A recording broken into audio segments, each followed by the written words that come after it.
are going to talk about reviews, and we're going to talk about reviews as they relate to readers and as they relate to us as writers. So, reviews matter. They do. Leave a review today.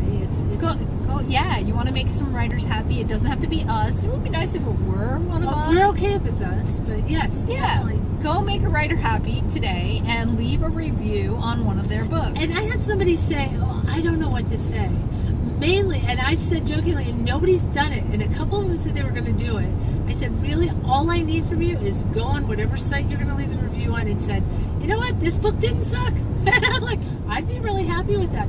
But it doesn't have to be some giant Shakespearean tone. It doesn't have to be a giant, thing. Here's what I liked about it. I liked the characters. I liked the storyline. I liked it was set in Erie. We're hoping you're saying you liked something about it.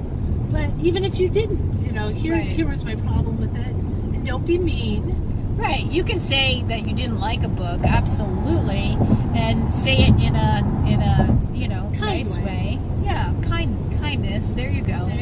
Because authors have feelings, and there's that.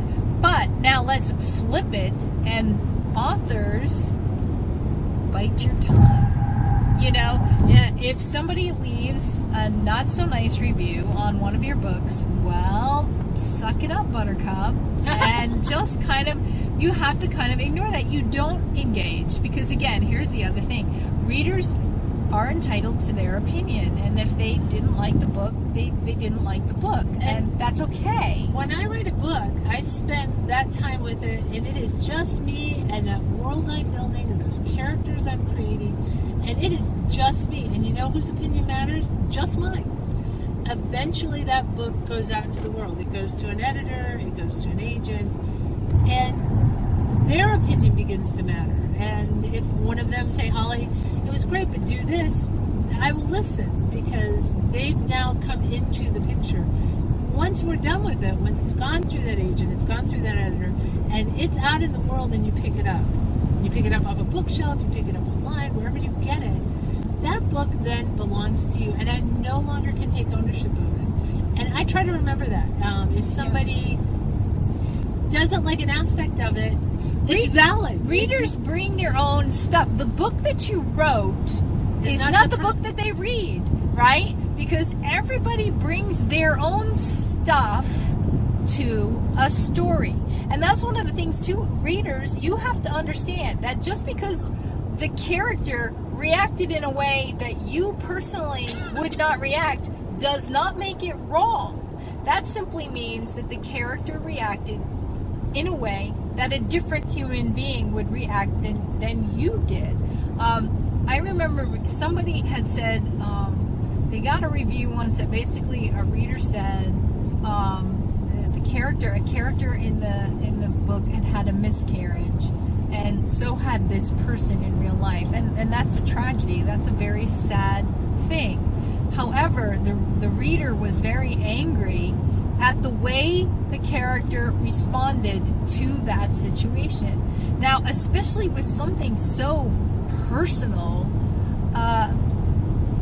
you don't get to say how everyone else should react, and that's just the thing, and one of my books has a child in it who has had a heart transplant, and I actually had heart transplant moms who were advising me when I was writing this book.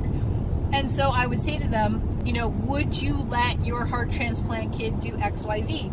And they would say yes, or they would say no. And, and even the same ones who were advising me, one might say yes and one might say no, because we're all reacting differently. So that's part of the whole thing too about reviews, is the reader brings their own stuff to the book. It's not the same book as you wrote. So you have to graciously accept what they say about it, and just, again, I try to remember that idea of ownership. I own it while I'm writing it. It's all mine. I don't have to share it. I don't critique with anybody. Nobody else's opinion but mine matters. As it starts to move farther out into the world, and agents' ideas matter, and editors' idea definitely matters. They're paying me for it. And then the reader's ideas and their feelings about that book they matter, and they're valid, and they're every bit as valid as mine when I wrote it. And remembering that as a writer, I hope makes me react with graciousness no matter what you say. Now, I'll be really honest here. I think you know I'm honest. I really like it when you say you like a book. Of That's course always we do. so much And that's nicer, just but- human nature. But if somebody has an issue with it, then and You know, sometimes I will tell you, you know what? I have gotten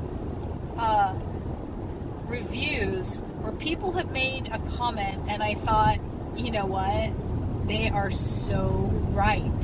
They are so right. When I re-released a book, it's now called A Promise to Keep, right? I changed something. When I re-released it, I rewrote it because somebody had written a review, and by God, they were so spot on with what they said that I rewrote.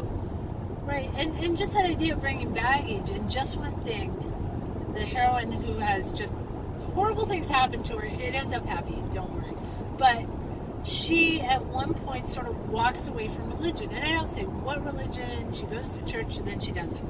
And at the end, it wasn't a religious book. That's not what I tend to write. But she goes back to church because that was part of her journey. And somebody took offense that they didn't know they were getting a God book. And I'm like, Whoop!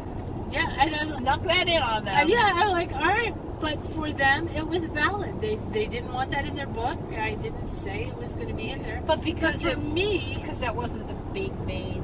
it that wasn't. part It of was it, but it paragraphs wasn't in the whole right, book. Right. And so just understanding that it's valid. That's their stuff. That's And- their thing.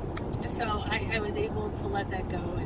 And that's just it. And so that's kind of exactly it too. So authors, if you get a bad one, first of all, like I did with the one, look and see if there's actually something that you might learn from it, and then let it go. Just like the song from Frozen, I have let a it go. friend who used to say, I want to get either 1s or 5 reviews. Don't give me a 3. Either love it or hate it. She did not want any At least middle of the road. right. That even if they hated it, she evoked some sort of strong Response, emotion. a response, And she exactly. felt that was okay. That's so. better than whatever. Meh. Meh. Exactly. So if you get a chance, leave a review for us or for someone else you read. And if you haven't picked up one of our books, that's how we're paying for this road trip. You're in the back pitching for some gas. there you go. Help us out with the gas. So have a good one. Thanks for watching.